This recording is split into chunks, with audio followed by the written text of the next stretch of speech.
আসসালামু আলাইকুম এভরিওয়ান, সবাই কেমন আছেন? আশা করছি যে যার মতো ভালো আছেন। আজ আমি আপনাদের সাথে শেয়ার করব চিংড়ি মাছ দিয়ে লতি ভুনার রেসিপি। এটা কিন্তু অনেক মজার একটি রেসিপি। আশা করছি নতুন রাঁধুনি যারা আছেন তাদের জন্য কিন্তু অনেক বেশি কাজে আসবে আমার এই রেসিপিটি। একদম সহজ উপায়ে কিন্তু এই রান্নাটি করে ফেলতে পারবেন আমার এই রেসিপিটি ফলো করলে। আশা করছি রেসিপিটি আপনাদের ভালো লাগবে। তো চলুন দেখে নিন মূল রেসিপি।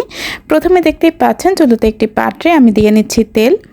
তো দেখুন আমি এখানে তেলটা দিয়ে এরপর এখানে দিয়ে নিচ্ছি 1 চিমটি পরিমাণ লবণ। তো দেখুন তেলের মধ্যে লবণটা দিয়ে কিছুটা জাল করে নিয়েছি। জাল করে নেওয়ার পর এখানে আমি চিংড়ি মাছ দিয়েছি। তো কিছু চিংড়ি মাছ দিয়ে এগুলোকে ভেজে নিচ্ছি। তো এইভাবে নাড়াচাড়া করে উল্টে পাল্টে চিংড়ি মাছগুলোকে ভেজে নিতে হবে। তো চিংড়ি মাছগুলো কিছুক্ষণ ভেজে নেওয়ার পর দেখতেই পাচ্ছেন একটু লাল লাল হয়ে এসেছে। এই পর্যায়ে আমি চিংড়ি মাছগুলি উঠিয়ে নিচ্ছি। তো দেখুন চিংড়ি মাছগুলি উঠিয়ে একটি পাত্রে দিয়ে নিয়েছি। তারপরেই তেলের মধ্যে আমি দিয়ে নিচ্ছি 1 কাপ পরিমাণ পেঁয়াজ কুচি, দিয়ে নিচ্ছি 1 টেবিল চামচ পরিমাণ আদা এবং রসুন বাটা। তারপর একটি স্প্যাচুলা দিয়ে নেড়েচেড়ে এগুলোকে বাদামি করে ভেজে নিচ্ছি। তো দেখুন কিছুটা বাদামি কালার হয়ে আসা পর্যন্ত এগুলোকে ভেজে নিতে হবে। তারপর আমি এখানে স্বাদমতো লবণ দিয়ে নিচ্ছি। তারপর দিয়েছি 1 চা চামচ পরিমাণ হলুদ গুঁড়া, 1 চা চামচ পরিমাণ লাল মরিচের গুঁড়া, তারপর উঁচু উঁচু করে 1 চা চামচ পরিমাণ ধনে এবং জিরে গুঁড়া।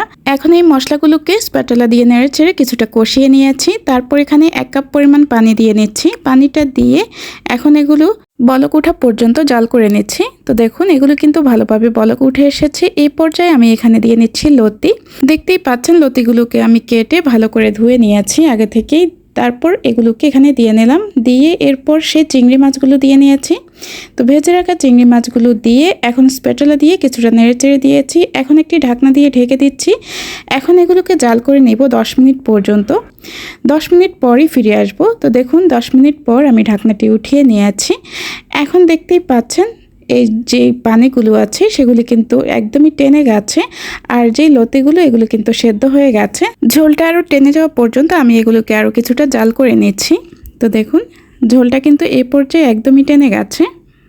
তো এই পর্যায়ে দেখতেই পাচ্ছেন লতিগুলো কিন্তু হয়ে গেছে। আমার রান্নাটি শেষ। এখন আমি চুলাটা অফ করে দিব। চুলাটা অফ করে দিয়েছি। এখন এটা আমি নামিয়ে নিচ্ছি। আর নামিয়ে এখন আমি এগুলো সার্ভ করে নিচ্ছি। দেখতেই পাচ্ছেন এগুলির কালারটা কতটা লোভনীয় হয়েছে, আর এগুলি খেতে যে এত দুর্দান্ত হয় এগুলি আপনারা রান্নাটা না করলে বুঝতেই পারবেন না। তো আমার এই রেসিপিটি ফলো করে আপনারা এটা অবশ্যই বাসায় একবার হলেও ট্রাই করে দেখবেন, তাহলেই বুঝতে পারবেন এই রান্নাটি কতটা মজার হয়। এটা কিন্তু যে কেউ অনেক বেশি পছন্দ করবে আর আপনার অনেক প্রশংসা করবে। আশা করছি আমার আজকের রেসিপিটিও আপনাদের ভালো লেগেছে। আর ভালো লেগে থাকলে অবশ্যই আমার ভিডিওটিতে লাইক, কমেন্ট এবং শেয়ার করতে ভুলবেন না। আর আমার চ্যানেলটি সাবস্ক্রাইব করে সবসময় আমার পাশে থাকবেন, আমাকে সাপোর্ট করবেন। আপনাদের সাপোর্ট পেলেই কিন্তু আমি অনেক দূর এগিয়ে যেতে পারবো ইনশাল্লাহ। তো আজকের মতো এই পর্যন্তই। সবাই অনেক বেশি ভালো থাকবেন, সুস্থ থাকবেন আর আমার জন্য দোয়া করবেন। আল্লাহ হাফেজ।